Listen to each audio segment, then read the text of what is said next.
እባክህ ቅበረኝ እንዴ ወንድሜ።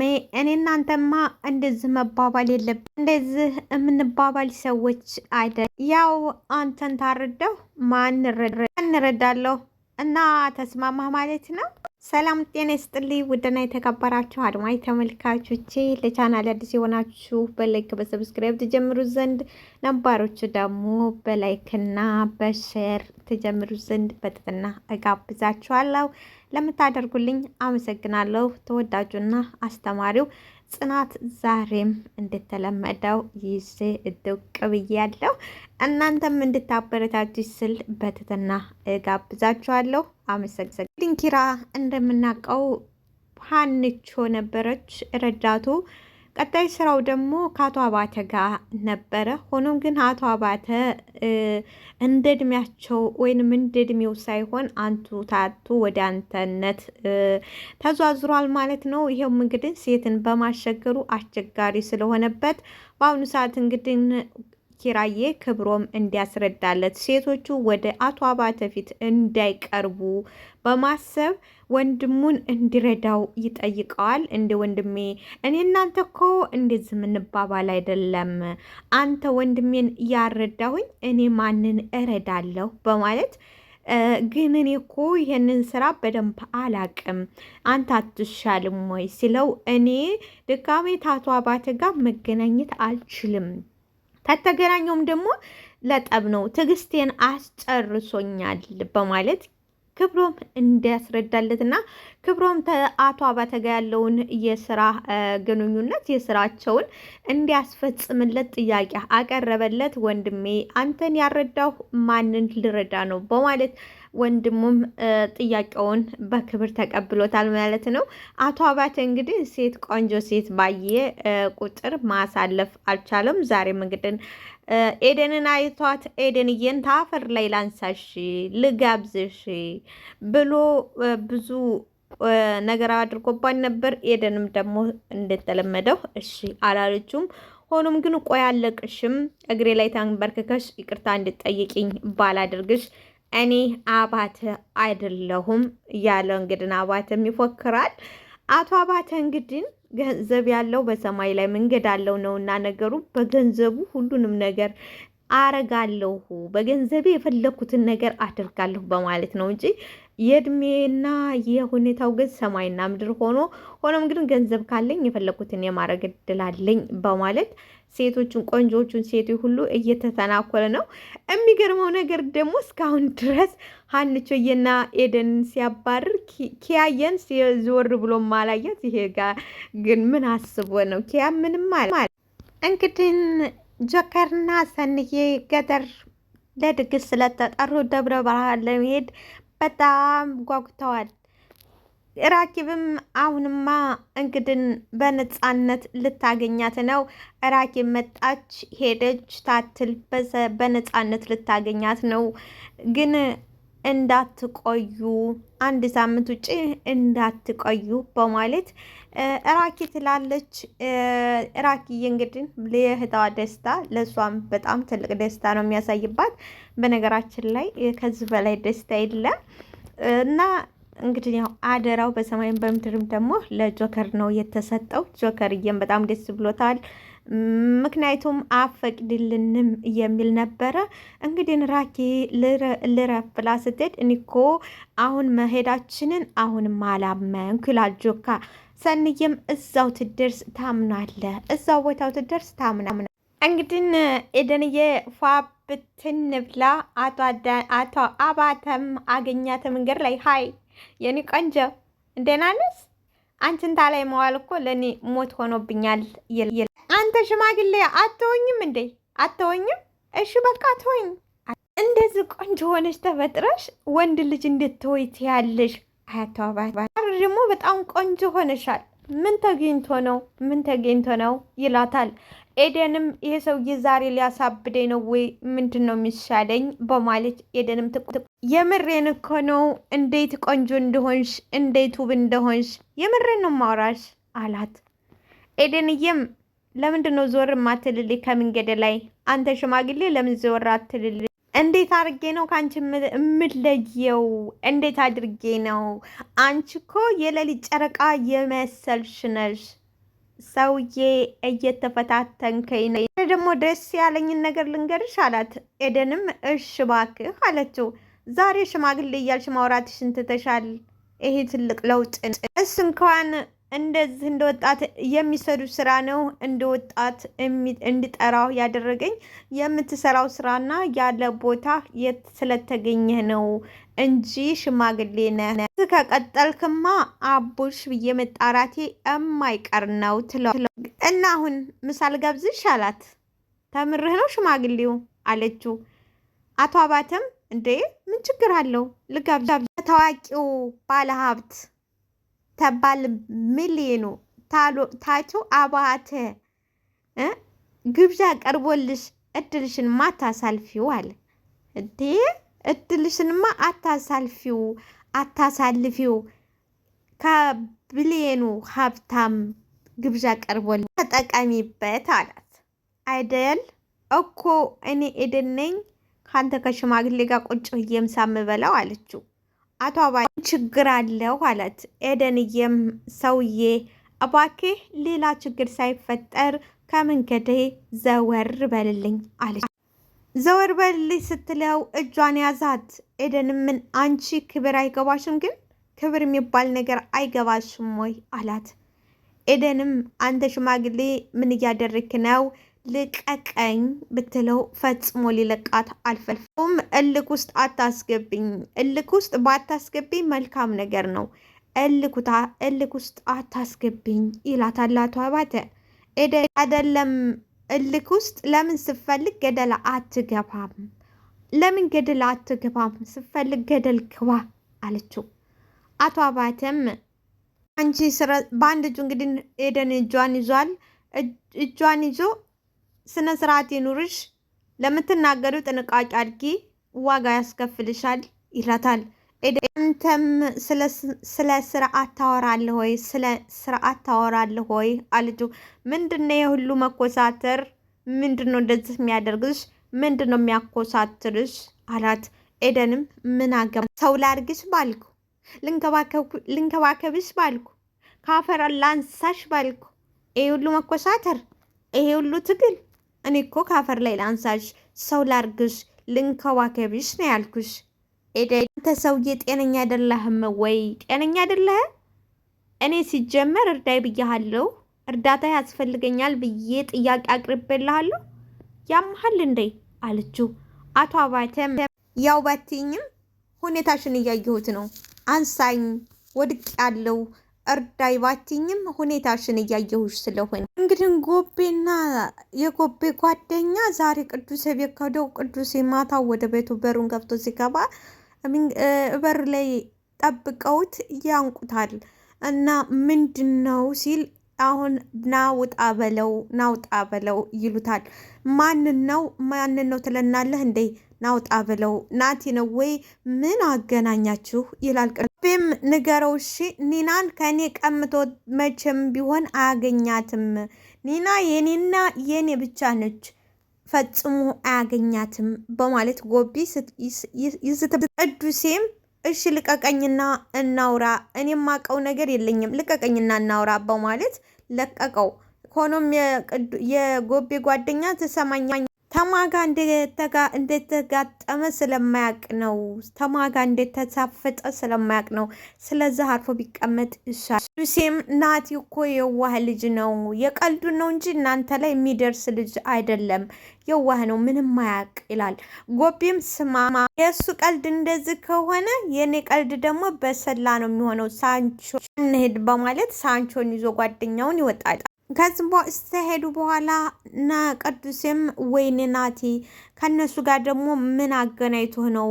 ምንስ አይነት ጣጣ ውስጥ ነው የምታስገባኝ? በማለት ቅዱሴ ለብቻው ናቲ እንግዲህ አገር አማን ብሎ ቤት ውስጥ ለሽ ብሎ ነበረ ቅዱሴ። ከዛ አምልጦ ሲገባ ለሽ ብሏል። ከዛ ናቲ ተነስ ተነስ ሲለው በስማም ምንድን ነው ሲለው ተነስ ተነስ ምንድን ነው ቅዱሴ ሲለው ቆይ ምንድን ነው ያደረግከው ብለህ ተመንደር ዱርዬ ጋር መጣላት ጀመርኩ ያለገለ ቅዱሴ ቃዥ ሆይ የምን ጠብ ነው? እኔ እኮ ስቆይብኝ ነው የተኛ ብላ እራትህን ብላ እራት ሰርችልሃለሁ ይላል ና በአንተ ምክንያት ራሴን አጥቼ ነበር፣ ህይወቴን አጥቼ ነበር። አንተ ግን እዚህ ተኝተሃል አለ ናቲ ቅዱሴ።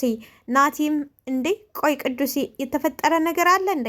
ተነጎቤ ጋር ምንድነው ያገናኘ? ተጎቤ ጋር ምንድነው ያገናኘ አለ። ይሄ ፋራ እኔ እኮ ዝም ብዬ ለቀልድ ነው ያልኩት። አምርሮ እዚህ ድረስ መጣ በቃ አለ።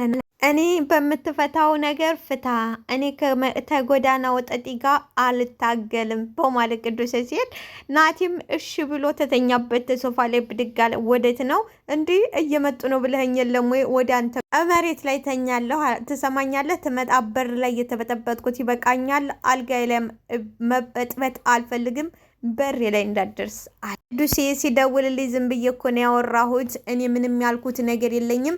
ቆይ ምንድን ነው ይሄ ልጅ ከኔ የሚፈልገው አለ። ቅዱሴም እኔ አይመለከተኝም፣ አንተው እንደጀመርክ ጨርሰው አይመለከተኝም። እንግዲህ ናሆም ከመጀመሪያ ፍቅረኛ ወይንም ከልጁ እናት ጋር ትልቅ ጦርነት ውስጥ ገብቷል። እሷም በቻለችው መጠን እሌኒ አሁን ላይ በጣም ክፉና አረመኔ ሆና ምሩን አስወግዳ ናሆምን የራሷ ለማድረግ በጣም እየጣረች ነው። እንግዲህ በውስጥ ሁሉ ጽፋ ልካላታለች፣ ስልክም ደውላላታለች። በጣም እያጨናነቀቻትና እንድትፈራ አድርጋታለች። እንግዲህ ዛሬ የባሰበትና በንዴት ውስጥ ያለው ናሆም ወደ እሷ ጋር ደብዳቤው ማን እንደጻፈውና ምን እንደሆነ ስለሚያውቅ ወደ እሷ ጋር ይሄዳል። ሰዓቱ መሽቶ ነበር። መንገድ ላይ ያገኛታል፣ ይዛታል።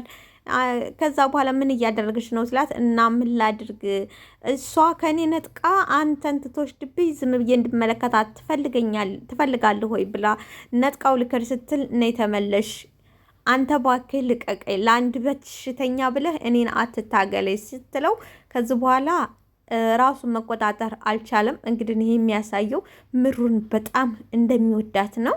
ለዚህም እንግዲህ አንተ ለአንድ በሽተኛ ስትለው አነቃት፣ ወረድ በቃ አነቃት። ከዛ በኋላ ሰው መጥቶ ነው የገላገላት እንጂ ለመግደል ነበረ ሀሳብ። እንግዲህ ናሆም ከተገላገለ በኋላ ወደ ቤት ይመጣል። ምሩ በጣም ተጨንቃለች። የሆነ ነገር ሄዶ ያደርጋል በማለት ተጨንቃለች።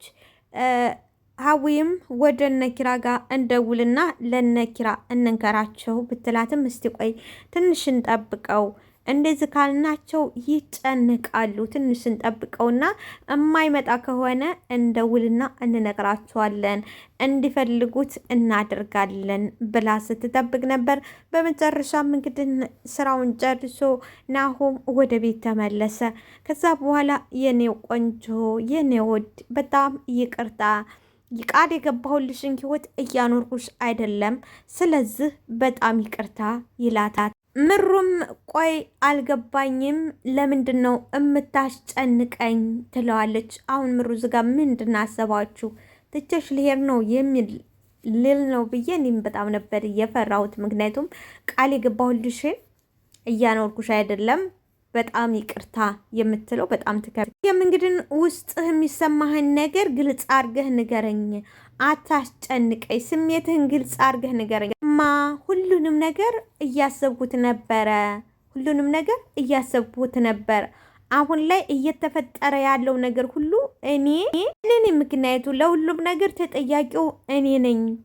አሁን አንቺ ላይ እየተፈጠረ ያለው ነገር ለዚህ ሁሉ ነገር ተጠያቂው እኔ ነኝ።